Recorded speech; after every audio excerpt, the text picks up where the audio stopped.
What's up guys, welcome to the channel. I'm Micah. Today I'm going to give you my top 10 reasons why I think the Suzuki DRZ400S is one of the best buys in the dual sport category still in today's market in 2021. Without further ado, let's dive right in. So a lot of people say that this bike is underpowered, overweight, outdated, a true dinosaur in today's market.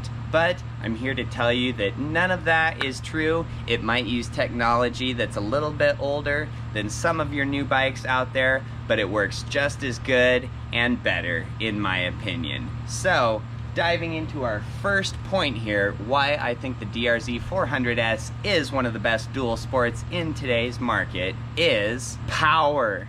This thing has good power for what it is. So I'm going to give you a lot of motorcycle specs throughout this video, and I'm getting all of those specs from motorcyclespecs.co.za. Over the years, I've just found that they have the best list of specifications for all your different makes of motorcycles and different models. So I will be referencing their numbers for everything you hear in this video.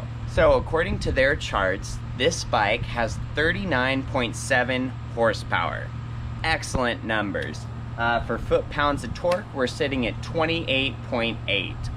So relative to different other bikes in today's market, we'll just take some of the new 300s because those are kind of gaining popularity. A lot of people think that that's going to be the new 250. I do like to see the 300 size over the 250. 250s classically have kind of been a little bit underpowered for what they were. Might be good for trail riding. But once you get them out on the street, it just wasn't enough power to really keep up with anything else. The new CRF300L by Honda, for example, has 27 horsepower and 19 foot-pounds of torque. So comparing those specs to our DRZ has 50% more torque and 40% more horsepower. These bikes have a wet weight of 317 pounds. So once you're gassed up, once you have all the oil you need, ready to roll down the road, you're sitting at 317 pounds from the factory. The CRF300L is going to sit at 313 pounds, completely gassed up with oil, ready to ride. You might say that, oh, the CRF300L is 4 pounds lighter. They're actually the same weight. The DRZ400S has a 2.6 gallon gas tank and the 300L has a 2-gallon gas tank. A gallon of gas weighing 7 pounds, that extra 0.6 gallons is going to be that 4 pounds. So if we just had a 2-gallon gas tank on this, it would sit at 313 as well. So for those two bikes being the same weight, essentially, the 300L and your DRZ400S, you are getting 50% more torque, 40% more horsepower. Any of your guys out there who are saying that their 300L, their KLX 300 is just way faster compared to a DRZ, they're simply lying, or they've never ridden a DRZ 400. I absolutely walk away from any 300 when I'm riding the 400. So power to weight ratio is just going to be really good. Comparing this to modern day 650s, the DR650 for example, or the Honda XR650L, those 650s are going to sit at about 366 pounds for a wet weight, gassed up, ready to go. The horsepower is going to be a little bit more. They're hovering around 43.5 horsepower, and for torque, they're sitting at 39 foot-pounds. So definitely more torque with the 650, slightly more horsepower, but with them being a heavier overall bike, you don't really notice that it's going to be a faster motorcycle than your DRZ. My brother has a DR650 and we frequently drag race them, and we are both neck and neck. No one gains an inch on the other person, so your 400 is just as fast as your 650s.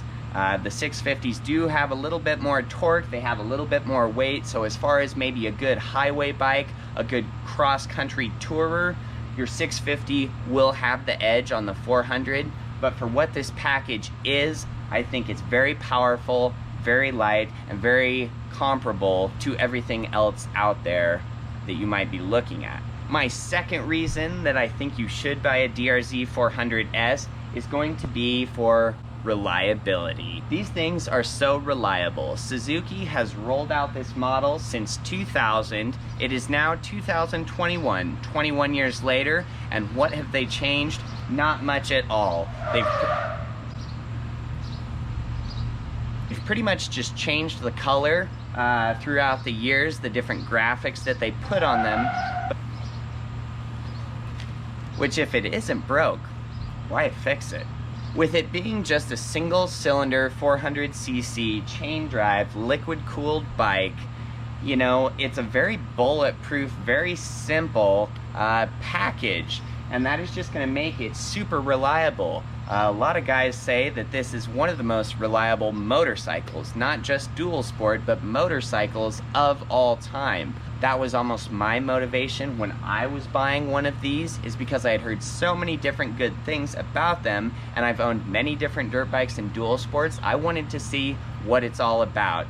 And the reviews are true. The testimonies are spot on. Guys, this literally is one of the most reliable motorcycles of all time. It's going to outlive you and I promise you. For a third reason that I think that the DRZ400S is one of the best buys in today's market is going to be the suspension.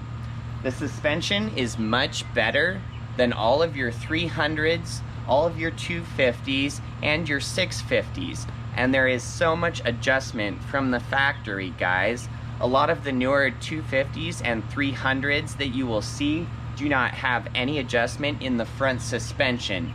This one does for preload and damping, same on the rear, and from the softest setting to the stiffest setting, it is crazy the adjustment that you have there. You can literally make this a lazy boy going down the road, so soft and plush, or you can turn it into an MX bike with just a couple different turns of your screwdriver. It's absolutely crazy. I love this bike for what it is. I have all my suspensions stiffened up almost to the max, and I could be out there on the track with any of your MX guys, taking all those jumps and keeping up with them just fine. Suspension, 5 stars. And that good suspension on this bike is going to lead to a good ground clearance, guys. We are at 11.8 inches of ground clearance on this, and if you stiffen up your suspension, it will go to over 12 inches. And that's gonna get you over, around, and through more obstacles than you think. I do like to see that. It's almost on point with some of your MX bikes and things like that out there, and this is a street legal dual sport, guys. You can ride it on the road, and it's almost a package just like you would see out on your supercross track. My fourth point and reason that I think the DRZ is an exceptional value is going to be that they have a 5-speed gearbox. A lot of guys are gonna say, oh, everybody's going to the 6 speeds, you need a 6-speed gearbox. If it doesn't have a 6th gear, I'm not buying it. Well, the wide ratio 5-speed that this has is exceptional. Every gear has a ratio that I wouldn't touch, that I wouldn't adjust if I could. Some of these 6-speed bikes that you're getting, some of the newer models, first gear is geared so low. You know, in a tight trail, in tight single track, that could be good. It might be less feathering of the clutch, that you could just have your clutch out and just be tractoring through these turns and slow technical sections. Having good clutch work is just part of being a good motorcyclist. So I don't think the first gear on this is too wide. It's just where I want it to be. If you consistently rode very tight, very technical single tracks and you want to be geared down more, you can definitely sprocket your bike down. That's always an option. Should be very easy. Sprockets are cheap these days, so you could definitely go that route if you wanted to gear this bike down. I love how wide 5th gear is on this. I can go 60, 65 all day, and with it not being in the low RPM where it would have been if it had a 6th gear, I don't need to downshift to get momentum, to speed up. I just hammer the gas, and this thing will absolutely perform and do what it needs to do. So love the 5-speed gearbox, guys. Wouldn't change a thing there. I think it's better than the 6-speed. A lot of times riding these 6 speeds, it's like I'm constantly shifting because each gear is so short. You might switch from 2nd gear to 3rd and you're still sky high in your RPMs. Sometimes that 6-speed can be helpful if you have a very underpowered bike, say a CRF 250L, a KLX 250S. You can get some use out of that 6th gear. Once you move up to about the 400cc size for an engine on a dual sport, a 6th gear really isn't helping you. The 5th reason I have that I think the DRZ is an exceptional bike, an exceptional value in today's market. This is gonna be controversial, guys. I'm gonna make some enemies. We're gonna get some comments about this, but I'm doing it. I'm saying it. I love that it has a carburetor versus fuel injection. What?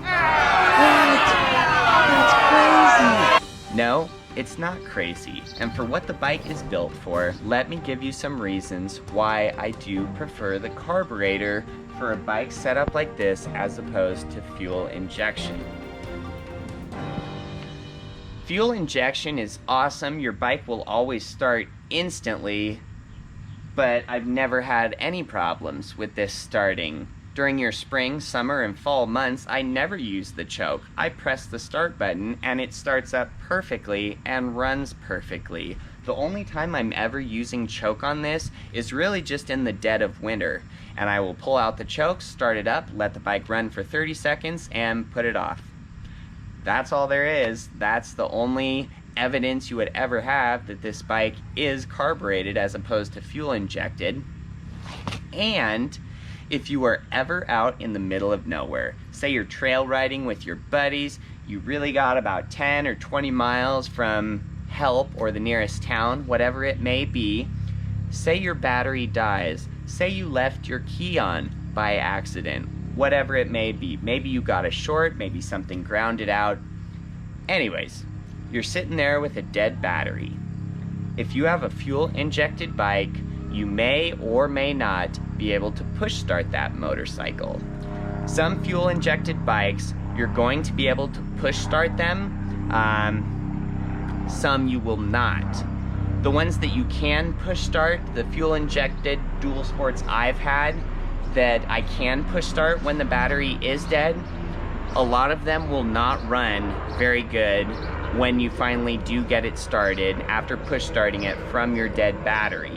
A lot of times they'll be sputtery in the mid RPMs and high RPMs, and you might not be able to get yourself out of the situation you are in just because your bike's not running right. And then you have the bikes that won't even start at all with a dead battery because they have a fuel pump on the gas tank. That injector's not getting the voltage, the wattage that it needs to power your motorcycle, and then you're sitting there helpless.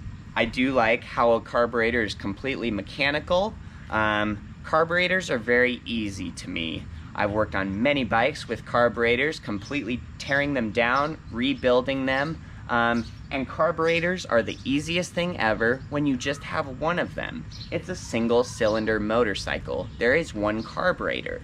Where carburetors can get more difficult and more finicky is when you have, say, an inline 4-cylinder motorcycle and you would have 4 carburetors. Then suddenly you need to tune, sync, and balance all of your carburetors to be just like the one sitting next to it. That can kind of be a tedious process. So I don't hate on people who don't like carburetors when it has to do with a bike that has more than one cylinder.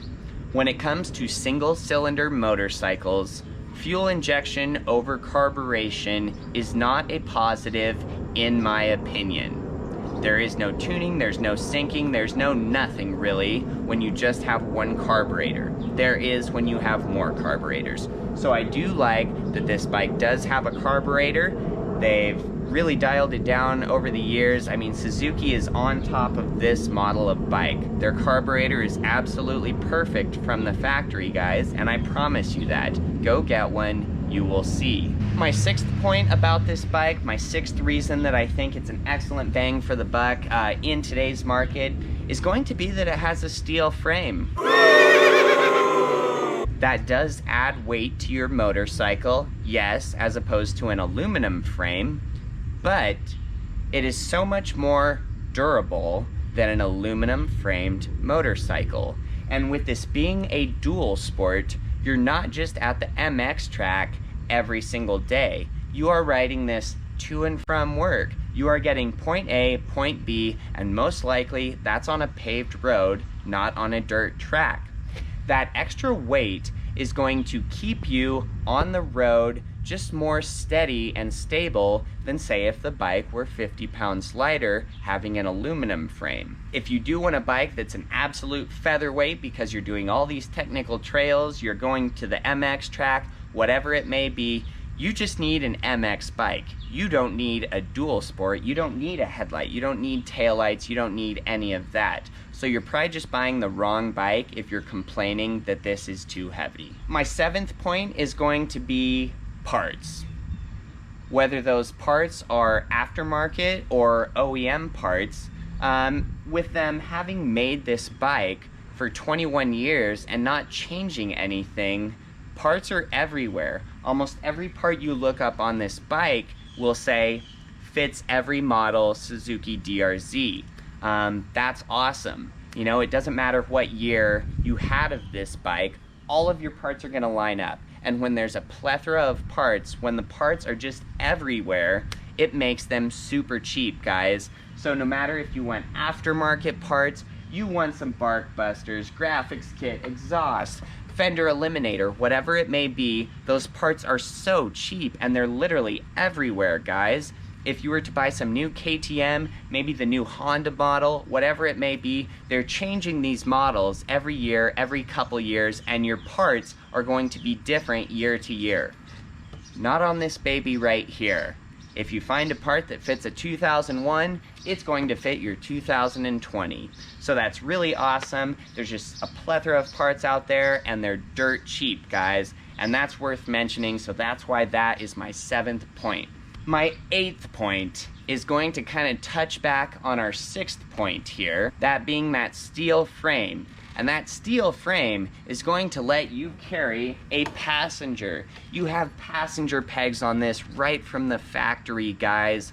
Some of your new KTMs, your new Husqvarnas, they do not. The Honda CRF450L does not have passenger pegs. Not that I always ride with a passenger, but I love to have it as an option. A lot of those KTMs and the Honda CRF450L do not have passenger pegs because they have aluminum frames.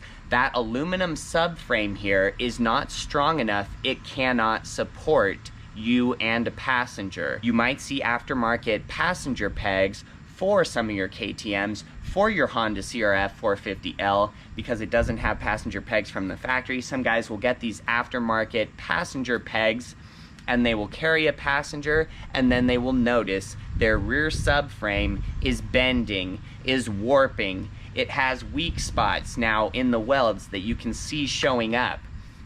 They weren't built for a passenger, and carrying a passenger is going to hurt the bike. It's going to jeopardize the reliability of it. Don't carry a passenger if your bike wasn't meant for a passenger. Now, this being built for having a passenger, having that steel subframe, having your passenger pegs is going to help you in one area as well. That being the gear and the overall weight of supplies you can carry. You can load this up with hundreds of pounds of gear, and that steel subframe is going to support it all. It's going to work. Whereas some of your newer dual sports that have the aluminum frame, you are very limited on the gear, on the payload, the overall weight capacity of that bike, what you can put on it. I frequently don't ride around all geared up with a ton of weight. I usually don't have a passenger, but it's very nice to have that as an option, guys. The 9th reason I think the DRZ is a very awesome bike for the money, very competitive in today's market, is that all the plastics, the metals, the wires, the switches, everything feels so solid and so good. I've had many different dual sports and dirt bikes over the years where when you lay them down, because you're gonna go down eventually. Down.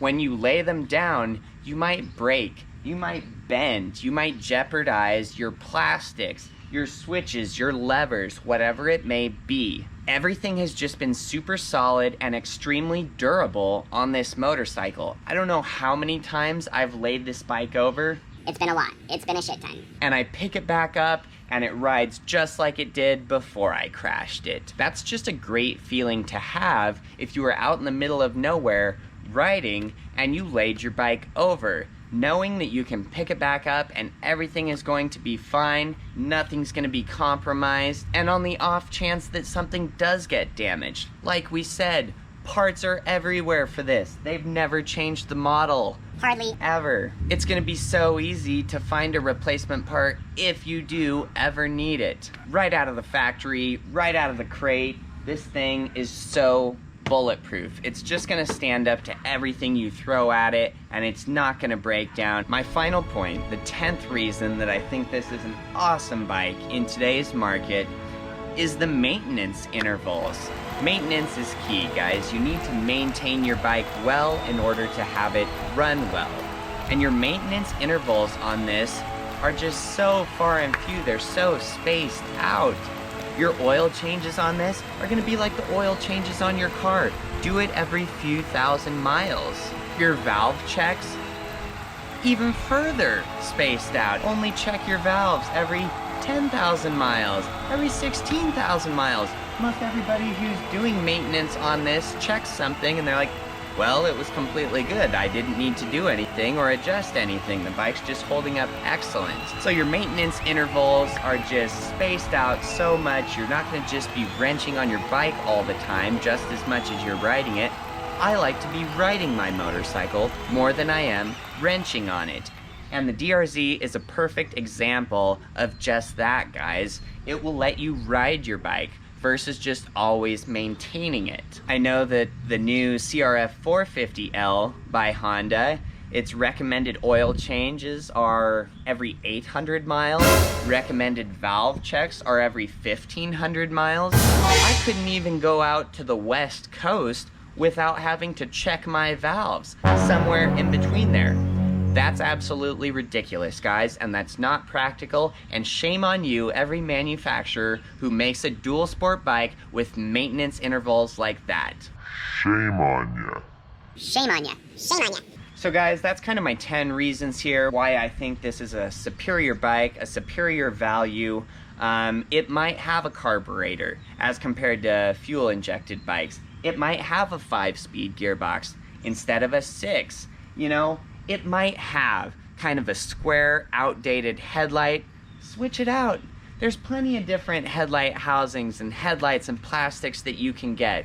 Oh, you don't like the front fender? There is hundreds of them on eBay for aftermarket fenders. Get a tail tidy and clean up the whole rear end here. $15. Get yourself that aftermarket graphics kit. It's $70 in any color of the rainbow. Whatever base colors, secondary colors you like, and they're just a ton of them. Get your bark busters, switch out the mirrors, get a skid plate on it, switch out your exhaust, do everything I just said. This is not going to cost you thousands like some of these new European bikes do. So I will say, just as I'm wrapping things up, I'm not saying that your CRF400L or your XR650L, your KLX, your KTM, your Husqvarna, your Yamaha, whatever it may be, I'm not trying to say that your bikes are absolute trash. I love all motorcycles and they all have a certain purpose. They all have things that they excel at, what they're good at. I think the DRZ is good at a lot of different things. It's a very multi-purpose motorcycle. It's gonna do everything well, nothing great. But it does do most things great, truth be told. A lot of your new KTMs and things like that, they're gonna be super light. They might be 70 pounds lighter than this motorcycle here and have more horsepower, more torque, whatever it may be. The downside to that is that they're not as reliable. The maintenance intervals are much more often, and The price tag is almost twice as much. You literally will be paying $4,000 to $5,000 more for a new KTM versus your new DRZ. And that's significant enough, I have to mention that. As far as the newer 300s go, say the KLX 300 and the CRF 300, I love to see Honda and Kawasaki going to a 300cc base model dual sport as opposed to the 250. I had a CRF 250L and it was anemic and underpowered and overweight for what it was. I had to rebuild my front and rear suspension to get that where I wanted it. I had to put a fuel tuner, a high flow air intake, and modify my airbox, an aftermarket exhaust, just to even slightly open that thing up and get it even close to the power point that I wanted it to be. And after doing all of that, it still was not there as far as suspension and power goes. But love to see it, guys. If you are getting your first dual sport, the 300cc is going to be a great size, and maybe it's enough of a difference over the old 250s that you might be content with that bike for a really long time. It's going to be a good beginner motorcycle and still have enough power, enough capabilities to satisfy you when you're that better rider. So I'm not hating on the 300s, I just think that this is more motorcycle than some of the newer 300s. Well, that's probably gonna wrap it up, guys. That's all I had to say about it. I'm done rambling about the DRZ400S. So like the video if it helped you out, guys. Subscribe if you want to see more. And until next time, have a great night, guys.